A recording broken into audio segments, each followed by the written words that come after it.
Muy bien, seguimos haciendo imágenes de mi ciudad. Vamos a saludar a la doctora Karina Rez, secretaria de Salud de la provincia, que siempre tiene un tiempito para nosotros. Muchas gracias, doctora. Yo valoro profundamente esto, porque usted tiene múltiples ocupaciones, no solamente por su función en la provincia, sino porque, me decía recién, yo le preguntaba, porque soy sumamente curioso, sigue vinculada con la UADER, sigue haciendo guardias en el hospital, sigue atendiendo en su consultorio, ¿no? Sí, bueno. Es complicada la vida. Por la invitación. Un gusto. Sí, bueno, nosotros sabemos que las funciones que a uno le tocan en este momento son transitorias y en definitiva lo que a uno la esencia de uno es lo asistencial, más allá de que hoy nos toca estar en un lugar de gestión que también tiene que está vinculado al asistencial. De hecho, la particularidad que tiene mi gestión dentro de la Secretaría ha sido salir a recorrer permanentemente todos los servicios de salud de los 66 hospitales que tenemos en la provincia. Creo que me quedan muy poquitos por recorrer y bueno, permanentemente trabajando en los servicios con los trabajadores de salud, relevando cada uno de los servicios para poder ver de cerca las necesidades de los servicios, porque de esa manera uno puede también gestionar equipamiento, recursos y todo lo que tiene que ver con el funcionamiento de los servicios. Lógicamente. Está haciendo un ruidito ese micrófono. Ahí está, perfecto, listo, ese es el problema. Doctora, ¿y qué le dicen los pacientes cuando los atiende después de haberla visto en la televisión, en esas extensas conferencias de prensa que brindaban el año pasado, junto a Garcilaso y junto al gobernador Bordet? ¿Cambió un poco su vida en este sentido o no? ¿O sigue siendo la misma de siempre? No, porque en general creo que uno nunca tiene que olvidarse de dónde viene, claro, independientemente de los lugares que ocupa. Está bien. Y la verdad que sí, lo que me sorprende es que muchas personas me preguntan, ¿volviste a Ramírez? Claro. Todos piensan que estoy viviendo en Paraná, y claro. la verdad que, bueno, nunca me fui a vivir de Ramírez, sí. Inclusive tampoco cuando trabajaba en la ciudad de Santa Fe, siempre he viajado, de manera tal que, como me pasa a mí y a Lautaro en este momento, nuestro día comienza cuando salimos de la casa y termina cuando regresamos a la casa. Sí, de hecho, los Zoom que hace cuando le entrevistan los colegas de Paraná, muchas veces son desde su propia casa. La gente no lo sabe. Doctora, voy a ver unas imágenes del año pasado, vamos a compartirlas juntos, por favor. ¿Podemos decir algo sobre estas imágenes? Esta era la situación de los comercios hace un año exactamente, días más, días menos, luego que el presidente de la Nación anunciara el ASPO, que es el aislamiento social, preventivo y obligatorio. Nadie en las calles, los comercios totalmente cerrados durante esos primeros días. Luego, por supuesto, la situación obligó a flexibilizar la apertura de comercios y la vida lentamente volvió a la normalidad. Pero así se vivía en la ciudad de Ramírez y seguramente en muchos lugares de la Argentina el año pasado. Así se vivía la situación en Ramírez. Y vamos a ver las imágenes de este año, chicos, por favor. Ya con eso está, creo que como muestra basta. Esto es ahora, ¿no? Un año después, exactamente. Y queríamos mostrar el contraste a usted y a los ramirenses, que nos hemos dado cuenta, por supuesto, de todo lo que ha pasado a lo largo de este tiempo. Pero yo quiero preguntarle a usted, doctora, ¿qué ha pasado? Que el año pasado, sin casos de coronavirus en muchas localidades, por ejemplo, como en la ciudad de Ramírez, estábamos encerrados, se resintió la actividad comercial y ahora ya con casos de coronavirus en el país y en la provincia, se ha flexibilizado mucho la vida de los argentinos, ¿no? ¿Qué pasó en todo este tiempo, doctora? Bueno, yo particularmente voy a emitir una opinión personal, pero que es compartida con todo el equipo de trabajo a nivel ministerial. Sí. Estamos seriamente preocupados por la situación que vemos, no solo en Ramírez, sino en toda la provincia y en todo el país. Y esta preocupación tiene que ver justamente con este contraste del cual vos hablás, que nosotros entendíamos que nos había dejado una enseñanza. El aislamiento obligatorio inicialmente sirvió para que todos aprendiéramos algunas conductas que tenían que ver fundamentalmente dentro del equipo de salud, aprender, y digo aprender con H, algunas dinámicas de trabajo que estaban en desuso, que tenían que ver con el cuidado del propio trabajador para poder atender a los pacientes. era aprender a usar camisolines, los guantes, las máscaras, los barbijos, cuándo usar uno, cuándo usar el otro. Le sirvió a los equipos de salud para aprender una manera distinta de asear y de limpiar los equipos de trabajo y los hospitales y los centros de salud. Sirvió para entrenar a los profesionales médicos y enfermeros y bioquímicos a tomar todas las medidas necesarias para no contagiarse y para aprender a hacer los estudios de laboratorio, para definir cuándo hacer imágenes. Es decir, que fue una etapa de aprendizaje y de mejoramiento de todas las instituciones de salud con las cuales había una gran deuda desde el Estado en general. Nos sirvió para reforzar todos los esquemas de vacunación, es decir, que el aislamiento tuvo un sentido en su momento y fundamentalmente tenía que ver con que la comunidad en general incorporara para su vida diaria algunas medidas de autocuidado fundamentales y necesarias que han demostrado hoy ser la mejor herramienta para disminuir el contagio entre las personas. Evidentemente, todo el trabajo y todo el esfuerzo del equipo de salud sirvió para algo, pero evidentemente las medidas de aislamiento se fueron perdiendo con el tiempo. ¿Y cuál es nuestra preocupación ahora?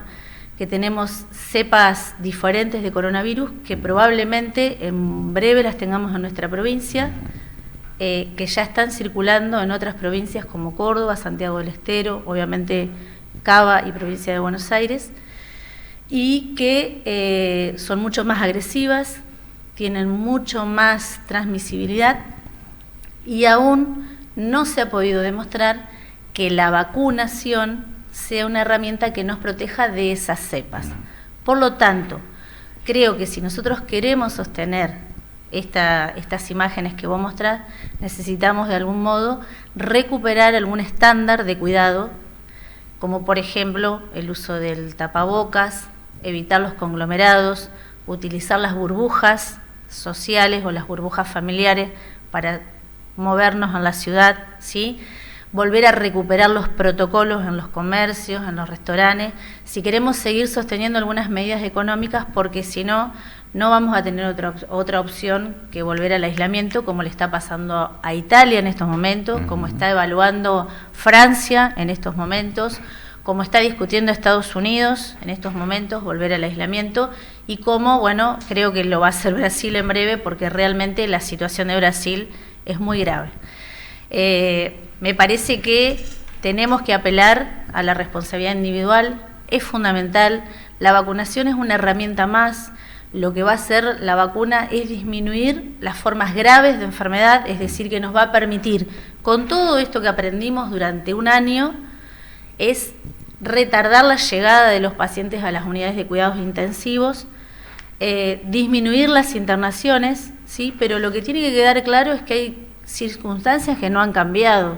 La persona que regresa del exterior debe permanecer en aislamiento 14 días, debe hacerse una PCR y la PCR debe estar negativa al momento de ingresar al país. Es decir, hay cuestiones que siguen estando vigentes, ¿no? Y que parece que nos olvidamos que hace apenas un año, como decís vos, vivíamos una situación que no queremos volver a vivir, nadie la quiere repetir, pero que para que eso no suceda tenemos que entender que tenemos que seguir cuidándonos. Claro, ¿sí? Y con estos cuidados, doctora, vamos a permitir que el comercio no sufra un impacto tan importante como el que sufrió el año pasado, ¿no? Yo creo que es fundamental, es decir, los protocolos están, cada uno los conoce, todos sabemos cómo funciona y de hecho dio resultados, ¿no? Entonces creo que es necesario que cada comerciante, cada emprendedor, cada familia siga preservando, como digo, sus burbujas.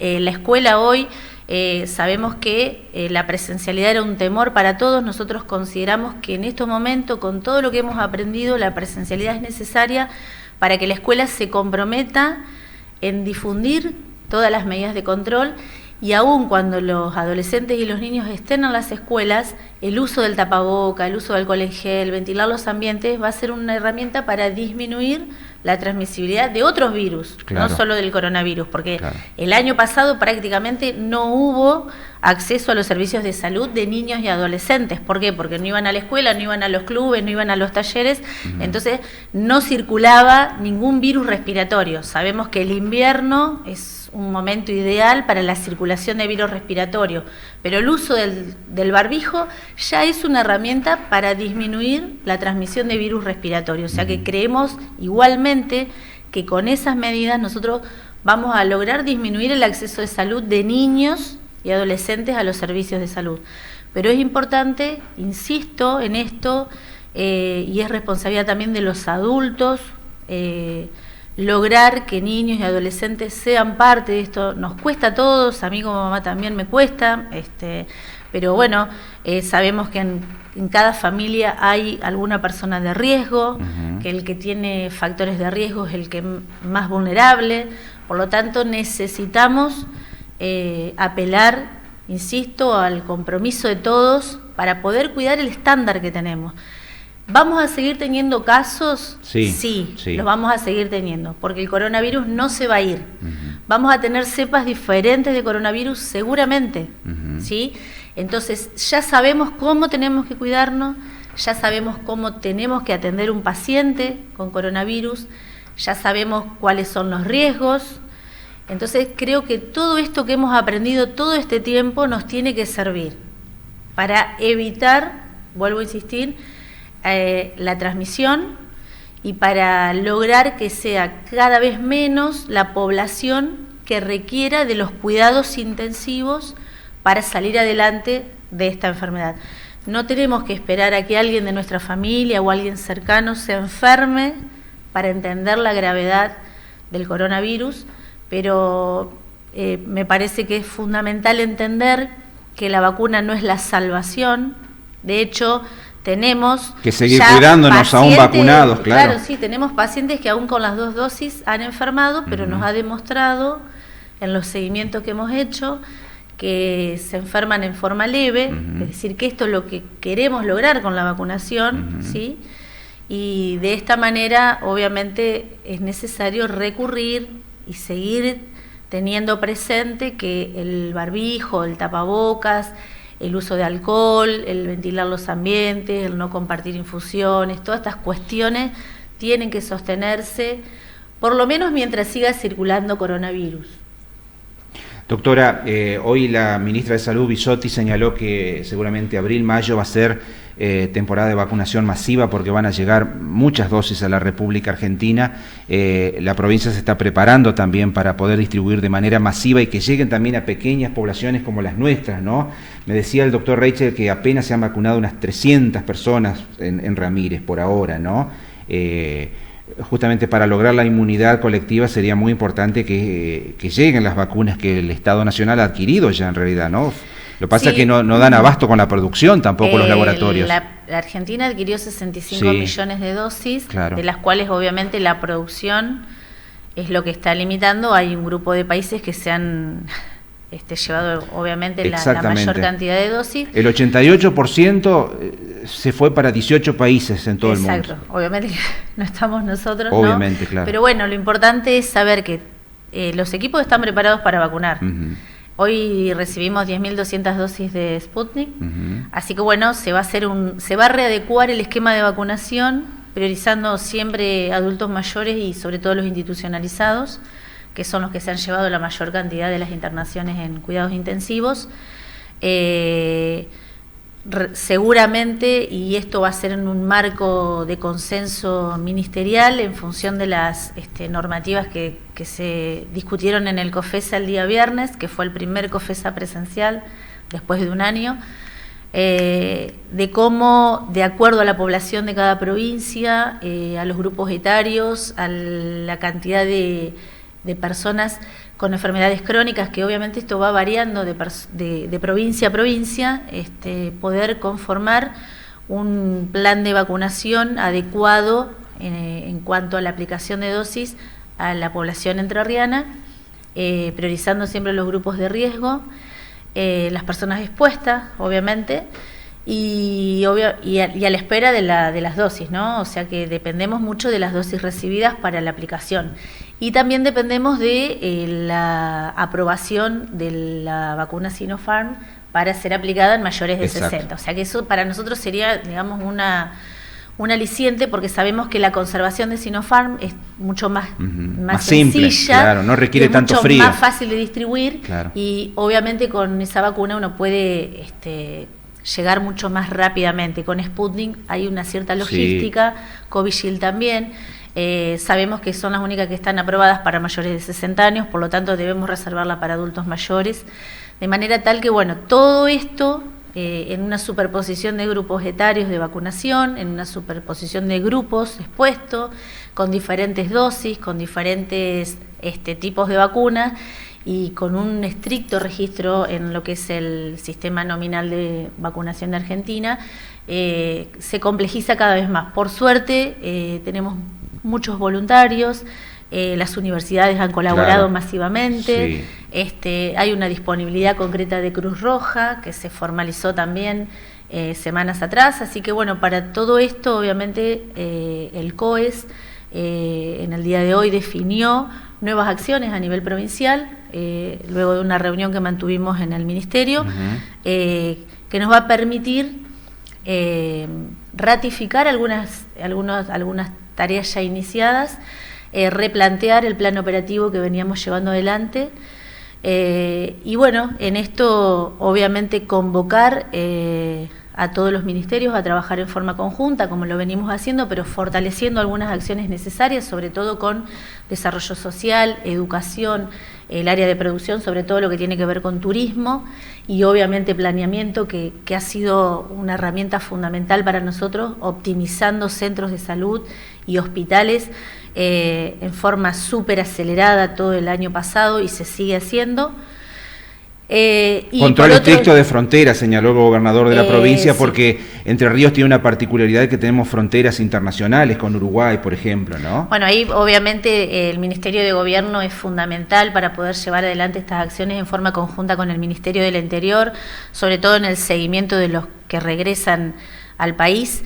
Y en esto también es muy importante retomar el trabajo de los COEs locales, de los comités de crisis de cada localidad, que bueno, va a haber que empezar a poner los operativos nuevamente para empezar a tomar algunas acciones localmente y poder seguir trabajando en forma coordinada, salud, municipios, centros de salud municipales y provinciales, los hospitales y todo lo que tenga que ver con el control dentro de las localidades y obviamente poder retomar algunas medidas, quizás acompañadas de normativas legales que intensifiquen el uso de cubrebocas o eviten los conglomerados. Estamos a la espera de un DNU que va a marcar un poco también algunas conductas que tengan que ver con los ingresos y los egresos del país.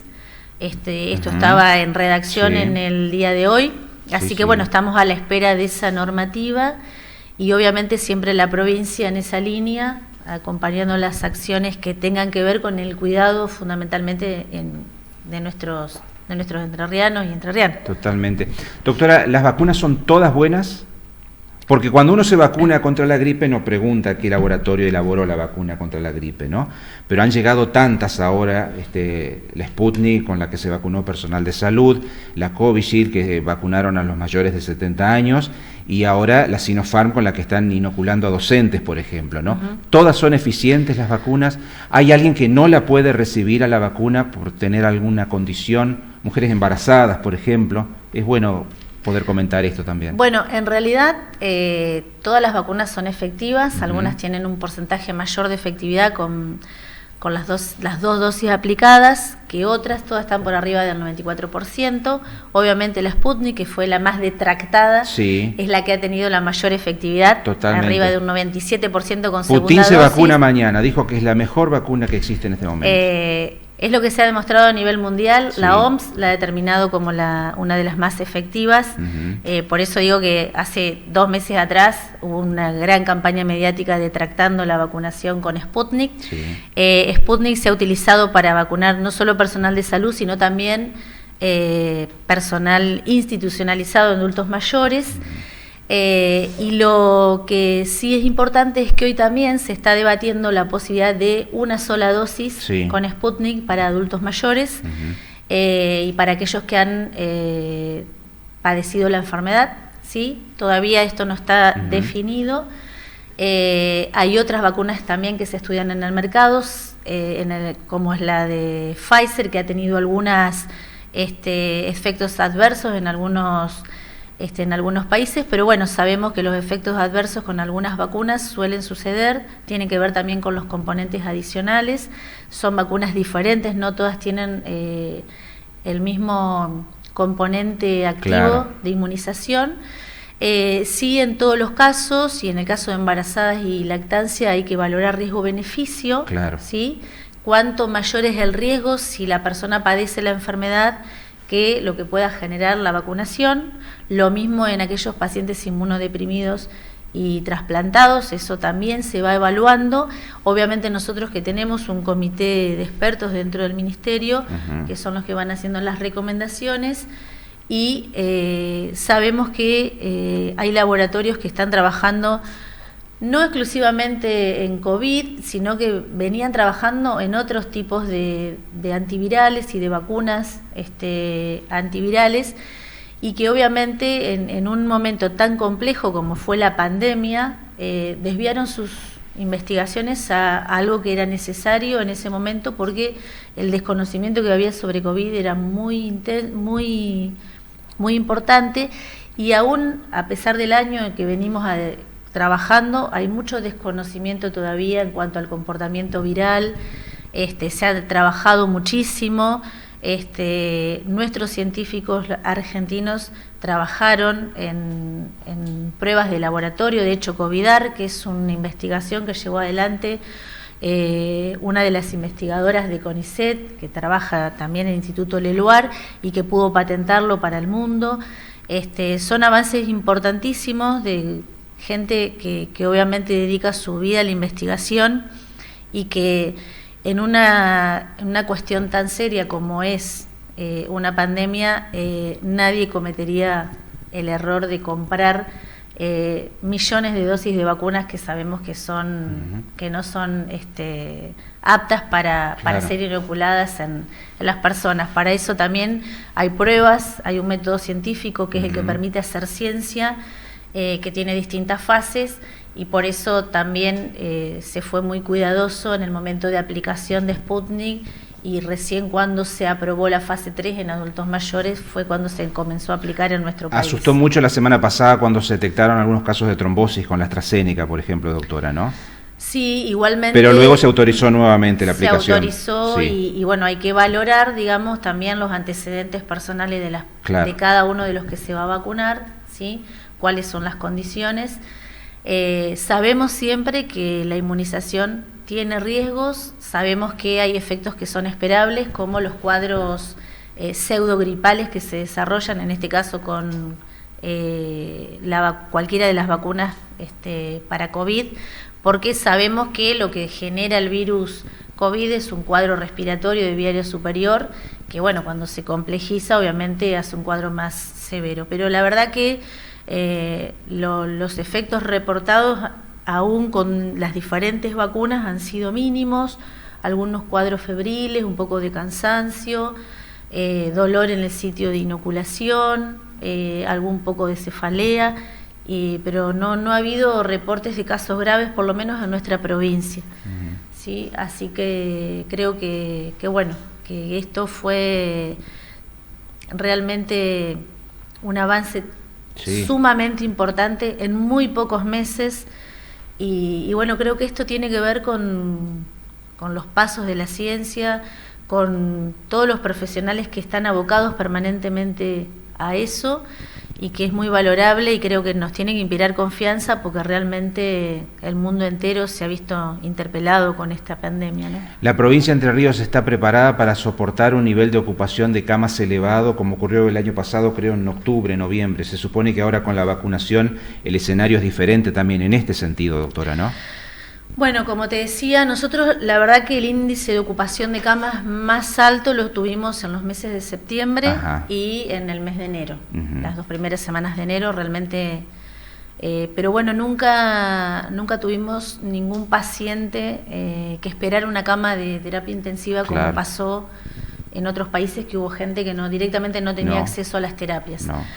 Nosotros en el programa de monitoreo de unidades críticas, que pudimos integrar todo el sector privado y el sector público, siempre trabajando hora a hora, minuto a minuto, como digo, con gente responsable en cada uno de los efectores, con los coordinadores de las terapias, los jefes de servicio, en alerta permanente hemos podido dar respuestas, inclusive aún con terapias completas, redistribuyendo pacientes, que no es lo que uno desea, pero sí sabemos que todas las terapias intensivas estaban en condiciones de atender a los pacientes. Sí, también sabemos que tenemos un límite, y el límite no es el espacio físico y las cantidades de camas, porque nosotros podríamos comprar más camas, podríamos comprar más respiradores, pero el límite es el recurso humano, ¿sí? Porque se necesita gente especializada, profesionales entrenados, enfermeros que conozcan el manejo de las terapias.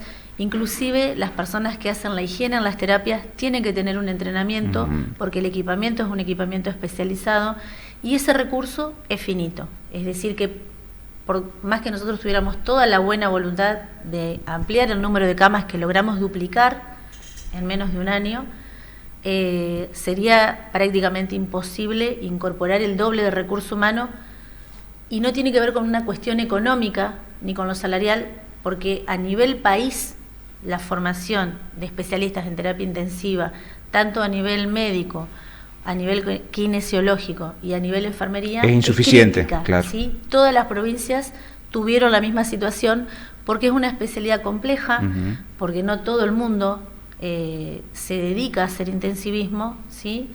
Es una especialidad donde uno vive al límite permanentemente, y realmente lo que sufrieron los trabajadores de las terapias intensivas fue muy difícil, porque aún cuando pusieron todo su esfuerzo y todo su entrenamiento y toda su experticia en el manejo de pacientes, los pacientes no respondían muy bien, y la mortalidad a nivel país fue altísima, ¿sí? Aún cuando uno tenía todas las herramientas, todos los elementos, las drogas, todo, la mortalidad fue muy elevada, ¿sí?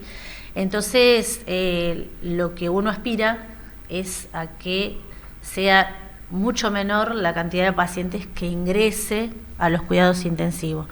Lo que sí nos ha dejado el COVID es una capacidad instalada realmente que no esperábamos en un año, con terapias duplicadas, con equipamiento de última tecnología, y que obviamente vamos a seguir trabajando y mejorando algunas terapias que han quedado con algunas necesidades, que es lo que vamos a ir invirtiendo en lo que queda del año 2021, reforzando parte del equipamiento en todo lo que podamos con recursos humanos. Y también en hospitales del interior, como Ramírez, que leímos estos días que va a recibir un escáner, por ejemplo, ¿no?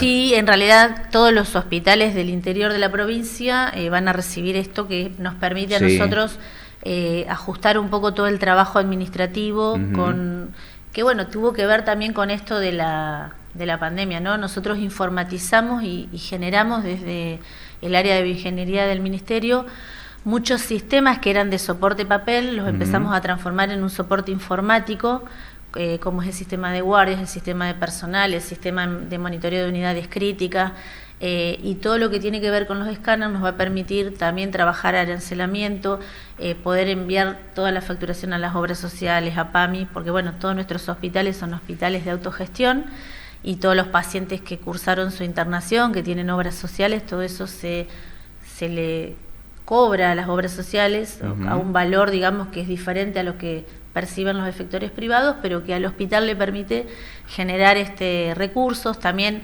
se ha mejorado todo lo que tiene que ver con la capitalización a través del programa Sumar, se mejoró la nominalización. Esto a cada hospital le ha permitido generar equipamiento, generar nuevos recursos, mejoras edilicias. Eso lo pueden ver, lo que se ve en el hospital de Ramírez, lo que se ha podido traducir en otros efectores. Algunos hicieron instalaciones de oxígeno, aire comprimido vacío, otros han incorporado ecógrafos, otros han incorporado sillones de parto, porque la atención del resto de las patologías siguió, claro, ¿no? Y esto también hay que visibilizarlo. Nosotros seguimos trabajando con todo el área de maternidad e infancia, mejorando las unidades de neonatales. De hecho, en unas semanas más vamos a estar recibiendo desde la Dirección de Maternidad e Infancia del Ministerio de Salud de la Nación equipamiento para las neonatologías de la provincia, las 4 de los hospitales 3B y 3A, y para las CONES de 2B, que son las maternidades más pequeñas, equipamiento para el seguimiento de las cardiopatías congénitas, vinculadas al programa de cardiopatía congénita. Se reforzó el trabajo con la detección temprana de los pacientes hipoacúsicos a través del programa de hipoacusia. Se renovaron nuevamente las intervenciones para los implantes cocleares. Así que bueno, el Ministerio no fue solo COVID. Por ahí la noticia fue el COVID, totalmente, pero todo el otro trabajo que no se ve se siguió haciendo. Claro. Bueno, y usted no se vaya de la Secretaría hasta que no se termine el traslado de la sección WADA en el hospital, que eso estamos esperando. Tiene que ver con la formación de profesionales también, que es muy importante, ¿no? Doctora, gracias por transmitirnos su preocupación. Esto quizá nos ayude a reflexionar, a repensar en nuestras actitudes luego de un año, porque es una responsabilidad individual la que tenemos ahora por delante, ¿no? Para evitar un impacto económico muy fuerte como el turismo, como la hotelería, como el comercio, que se ha resentido en este tiempo. Quizá con la responsabilidad colectiva podamos minimizar este impacto, ¿no? En lo que resta de este año 2021. Sí, yo creo que tenemos que cuidar lo que hemos logrado, ¿no? Creo que aprendimos mucho, que este aprendizaje tiene que servirnos a todos. Nos sirvió también para valorar cosas que creíamos que eran naturales, sí, como una reunión con amigos, compartir una reunión en familia, poder salir, poder disfrutar de algunas cosas. Creo que nos dimos cuenta de que eso era algo que estaba naturalizado y que cuando estuvimos en momento de aislamiento lo perdimos. Me parece que es importante que valoremos que ahora lo podemos tener nuevamente, pero que necesitamos cuidarlo, porque si no vamos a tener que volver a otras medidas. Me parece que eso es lo fundamental. Creo que ustedes como comunicadores y todos los comunicadores, lo que le digo a tus colegas a veces cuando me hacen alguna nota en las radios, son fundamentales. La comunicación ha sido una herramienta fundamental. Quizás un error que hemos tenido, digo yo como ministerio, no solo nosotros en la provincia, sino a nivel nacional, y el resto de las otras provincias también se lo han planteado, es el no poder comunicar efectivamente la necesidad de sostener estas medidas aún, a pesar de la disminución de casos, aún a pesar de tener contar con una nueva herramienta que es la vacuna. Sí, es responsabilidad nuestra cuidar todo lo logrado, evitar que se enferme nuestra gente, la gente que queremos, poder sostener disciplinariamente estas cuestiones, seguir con los cuidados de salud básicos, que también es importante, retomar la vacunación del plan de inmunizaciones en todos aquellos hogares donde hay niños y adolescentes que han quedado sin vacunar, recuperar las instancias de vacunación, recuperar en estos momentos los controles de salud, ahora que tenemos un pequeño descanso, para que cuando realmente se ponga complejo, y que sabemos que esto va a suceder, podamos de algún modo estar todos tranquilos de que estamos bien de salud y nos podemos seguir cuidando. Y esto no es generar miedo, porque por ahí se toma como uno quiere generar miedo para que la gente no salga. No, yo creo que tenemos que salir, tenemos que aprovechar estas instancias cuidándonos y tener presente que el virus no se fue, que tenemos cepas complejas y que en algún momento las vamos a tener circulando, como vos decías, porque bueno, nosotros somos una provincia insular que tiene una ruta de paso, que es la ruta 14, donde ingresan permanentemente transportistas de los países vecinos, y tenemos muchos trabajadores nuestros que viajan a países vecinos que ya tienen cepas circulantes de la Manaos, por ejemplo. De la Manaos. ¿No? Doctora, gracias, un placer. Bueno, gracias. Muchas gracias. La doctora Karina Buena Rey, semana. secretaria de Salud de la provincia de Entre Ríos. Hacemos una breve pausa y ya terminamos.